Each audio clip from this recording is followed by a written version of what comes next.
আজকে আমরা যেটা বুঝবো এটা ইংলিশ গ্রামারের খুব ভালো টপিক। হ্যাঁ, এটা একটা ওয়ার্ডস, একটা ফ্রেজ, একটা ক্লজ।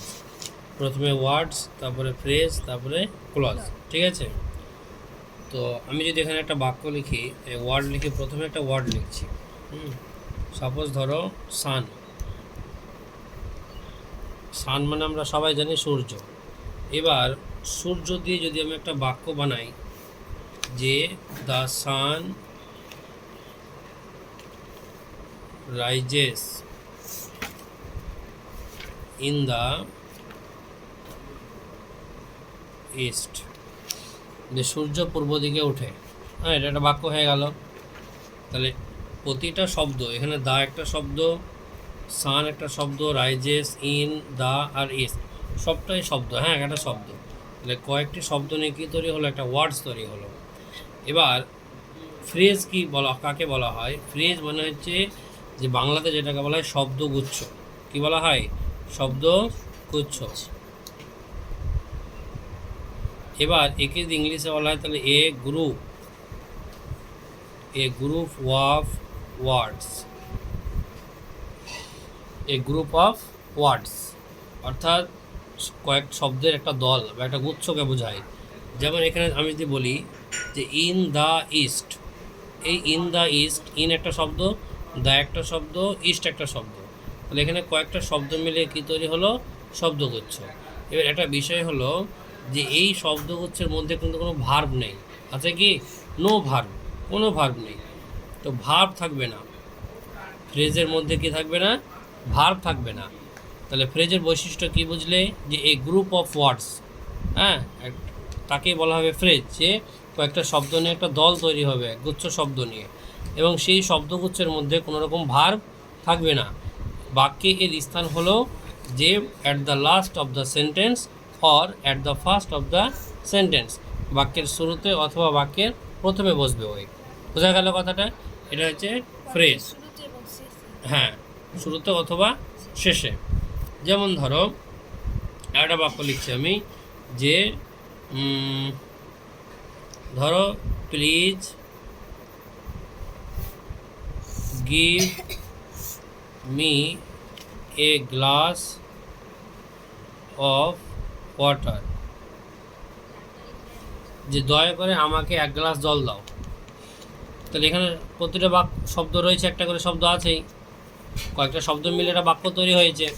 কিন্তু এখানেও ফ্রেজ আছে কি? A glass of water. দেখো বাক্যের শেষে বসছে, at the last of the sentence, বাক্যের শেষে বসছে। এ একটা শব্দ, গ্লাস একটা শব্দ, অফ একটা শব্দ, আর ওয়াটার একটা শব্দ। এই যে কয়েকটা শব্দ আছে, এর মধ্যে কি কোনো ভার্ব আছে?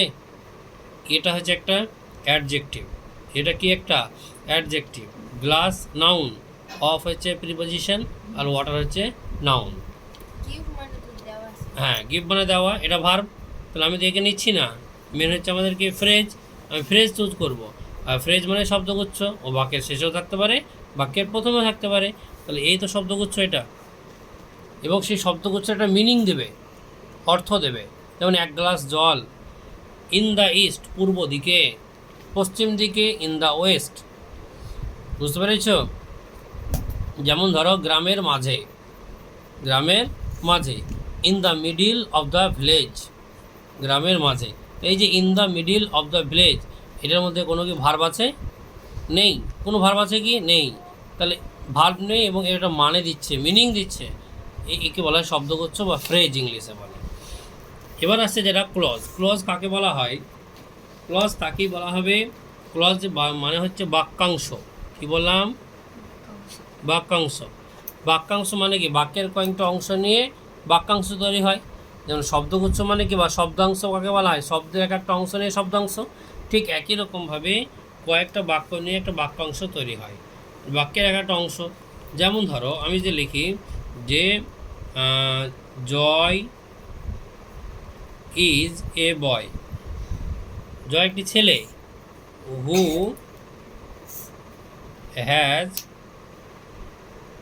কোয়ালিটিজ,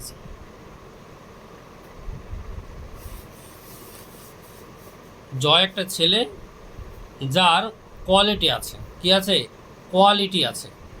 তোমরা দেখতে পাচ্ছ এখানে দুটো বাক্য আছে, একটা হচ্ছে জয় ইজ এ বয়, আর একটা হচ্ছে হু হ্যাজ কোয়ালিটিজ। এটা একটা বাক্য। এখানে হু বলতে কাকে বোঝাচ্ছে? বয়কে বোঝাচ্ছে। তাহলে এটা একটা বাক্য, এটা একটা বাক্য, তাহলে এটা কিন্তু বাক্যাংশ বলা হয়। আর এই দুটো বাক্যকে একটা শব্দ এখানে, যাকে বলা হয় লিঙ্কার ওয়ার্ড বা লিঙ্কিং ওয়ার্ড, হু, এই হু কী করলো? দুটো বাক্যকে এক জায়গায় পরিণত করলো। কথাটা বুঝতে পারছো? এই লিঙ্কার হিসেবে কাজ করলো এখানে। এবার ক্লজ কোনটাকে বলা হবে? ক্লজ, এটাও একটা ক্লজ, এটাও একটা ক্লজ। কথাটা বুঝতে পারছো? এটাও একটা ক্লজ আর এটাও একটা ক্লজ। তো ক্লজ মানে বাক্যাংশ, তাহলে এটাও বাক্যের একটা অংশ, এটাও একটা বাক্যের একটা অংশ, তাহলে এটাকে বলা হয় ক্লজ। ক্লজ বুঝতে পারলা? ক্লজের মধ্যে ভার্ব থাকবে, দেখো ভার্ব আছে, আছে না নেই? আছে।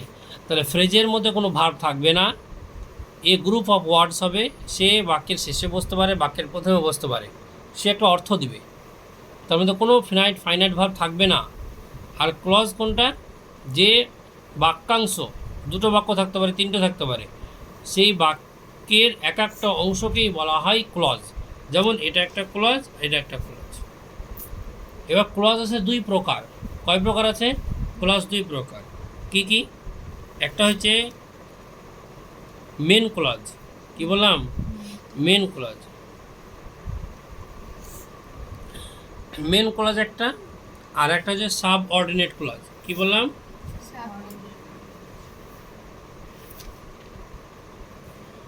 Sub ordinate clause. এবার এই সাব অর্ডিনেট ক্লজকে আর এক ভাষায় মানে একে আবার তিন ভাগে ভাগ করা হয়। তো এই দুটো ক্লজ বাদ দিয়ে আরেকটা ক্লজ আছে, সেটা হচ্ছে কোঅর্ডিনেট ক্লজ। ওটাকে ধরতে হয় না, ধরে না অনেকে। তো আমাদের মেনলি মনে রাখতে হবে দুটো ক্লজ, একটা মেন ক্লজ আর একটা হচ্ছে সাব অর্ডিনেট ক্লজ। এবার এই মেন ক্লজের কোনো ভাগ নেই, কিন্তু সাব অর্ডিনেট ক্লজের কোনো এক ভাগ আছে। তো মেন ক্লজ কোনটা আর সাব অর্ডিনেট ক্লজ কোনটা? একটা স্কুলে হেডমাস্টার থাকে এবং তার সঙ্গে অ্যাসিস্ট্যান্ট হেডমাস্টার থাকে। এবার মেনকে হেডমাস্টার, তারপরে অ্যাসিস্ট্যান্ট সে দ্বিতীয়জন। তাহলে এখানে যেমন বাড়িতে যেমন তোমাদের কর্তা একজন আছে আর কর্ত্রীও রয়েছে, হ্যাঁ। তো বাড়ির কর্তাকে তোমার বাবা, তাই না? এবার তারপরেই তো তোমার মা এলো, তারপরে তোমরা এলা, তাহলে প্রথম কে হলো? বাবা। তা বাবাকে একদম মেন। তাহলে একটা বাক্যাংশের মধ্যেও একটা মেন বাক্যাংশ হবে, মেন একটা ক্লজ হবে। সেটা কি? এই যে জয় ইজ এ বয়, জয় একটা ছেলে, আর তার মধ্যে কোয়ালিটি আছে। তো কোয়ালিটি কার মধ্যে আছে? জয়ের মধ্যে আছে। তাহলে জয় যদি না আসতো তাহলে এইটাকে এক্সপ্রেস, এই বাক্যটাকে প্রকাশ করা যেত না। তাহলে এ হয়ে গেল এখানে মেন ক্লজ, আর এ হয়ে গেল সাব অর্ডিনেট ক্লজ। কি ক্লজ?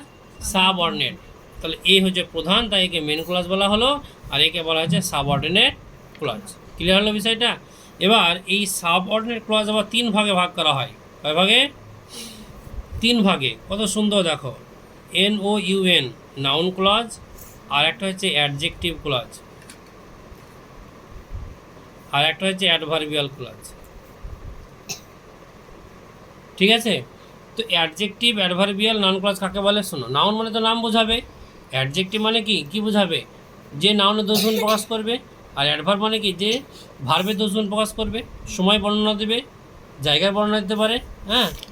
তো এখানে তোমরা দেখো যে জয় একটি ছেলে যার কোয়ালিটি আছে, তাহলে এখানে কার গুণ প্রকাশ করা হচ্ছে? জয়। তা নাউনের দোষগুণ প্রকাশ করছে, তাহলে এটাকে কি ক্লজ বলবা? এটা তো সাবঅর্ডিনেট ক্লজ, তাই না? তাহলে এটাকে কি ক্লজ বলতে হবে? অ্যাডজেক্টিভ ক্লজ, কারণ নাউনের দোষগুণ প্রকাশ করছে। ক্লিয়ার হলো বিষয়টা?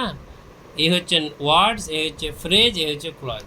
ওয়ার্ডস তাকে বলা হবে যে কয়েকটা লেটার মিলিয়ে একটা ওয়ার্ড তৈরি হয়, যার একটা মিনিং থাকবে, অর্থ থাকবে, সেটাকে বলে ওয়ার্ড। কয়েকটা ওয়ার্ড মিলিয়ে ফ্রেজ তৈরি হবে, যার মধ্যে কোনো ভার্ব থাকবে না, হ্যাঁ, যে বাক্যের শুরুতে বা শেষে বসতে পারে। ঠিক আছে? একে বলা হবে ফ্রেজ।